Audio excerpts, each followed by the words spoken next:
will be victimized with what is life's final common denominator, and that's something we call death. I guess we all think about it, and every now and then I think about my own death, and I think about my own funeral, and I don't think of it in a morbid sense. And every now and then I ask myself, what is it that I would want said?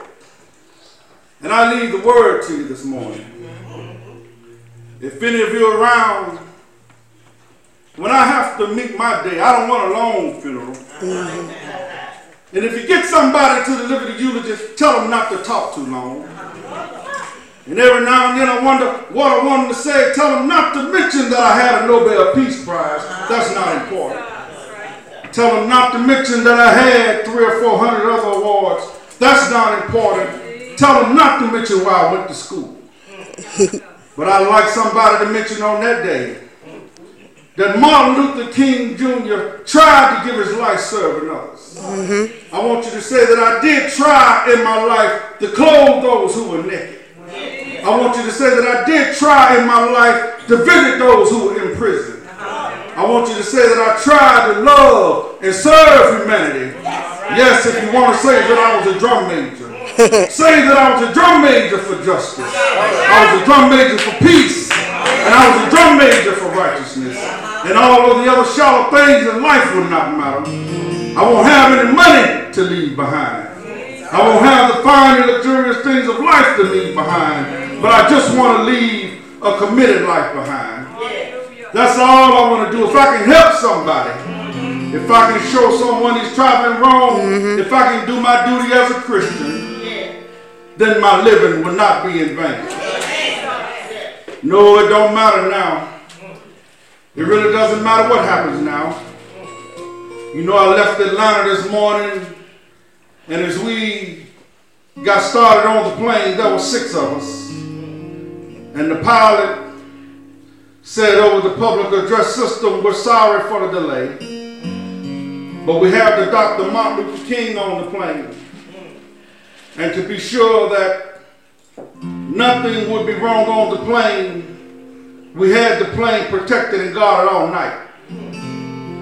Then as I got into Memphis, some began to say or talk about the threats that were out, or what would happen to me from some of our sick white brothers. Well, I don't know what would happen now. We've got some difficult days ahead, but it really doesn't matter with me now, because I've been to the mountaintop. Yep. And I don't mind. Like anybody, I would like to live a long life. Longevity has its place. But I'm not concerned about that now. I just want to do God's will. And He's allowed me to go up to the mountain. And I've looked over and I've seen the promised land. So I'm not worried tonight. I'm not fearing any man. My eyes have seen the coming and the glory of the Lord. So I want you to know tonight that we as the people will make it to the promised land. Let us rise up tonight with a greater readiness. Let us stand with a greater determination, and let us move on. In these powerful days, these days of challenge will make America what it ought to be. We have an opportunity to make America a better nation. And I want to thank God once more for allowing me to be here with you. You know, several years ago I was in New York City autographing the first book that I had written. And while I was sitting there autographing books, a black woman come up to me, and the first question, or the only question I heard from her was, "Are you Dr. King?" And I was sitting down writing, and I said yes. The next moment, I felt something beating on my chest. Before I knew it, I had been stabbed by this demented woman. It was a dark Saturday afternoon. I was rushed to Harlem Hospital. and the x-rays revealed that the tip of the blade was at the edge of my main artery. And once that's punctured, you drowned in your own blood. That's the end of it. It came out the next morning in the New York Times that if I had nearly sneezed, I would have died. Well, after several operations, they allowed me to roll around in the hospital and read telegrams. I read a few, but one of them I'll never forget. I had received a letter from the governor of New York, but I forgot what that telegram said. I had received a letter from the president and the vice president, but I forgot what that letter said. But there was another letter, I'll never forget it.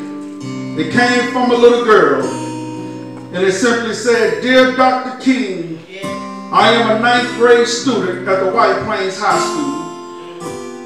And while it should not matter, I would like to mention that I'm a white girl. And I read in the paper of your misfortune and of your suffering. And I read that if you had nearly sneezed, you would have died. And I'm simply writing you to say that I'm so happy that you didn't sneeze. And I'm going to say to you this morning that I too am happy that I didn't sneeze. Because if I had sneezed, I would have been around here in 1960 when Negroes all over the South started sitting in at lunch counters. And I knew then that they were sitting, they were really standing up for the American dream if I had sneezed. If I had sneezed, I would have been around here in 1961 when we decided to take a ride for freedom and ended segregation and interstate travel if I had sneezed. If I had sneezed, I would have been around here in 1962 when Negroes in Albany, Georgia decided to straighten their backs up.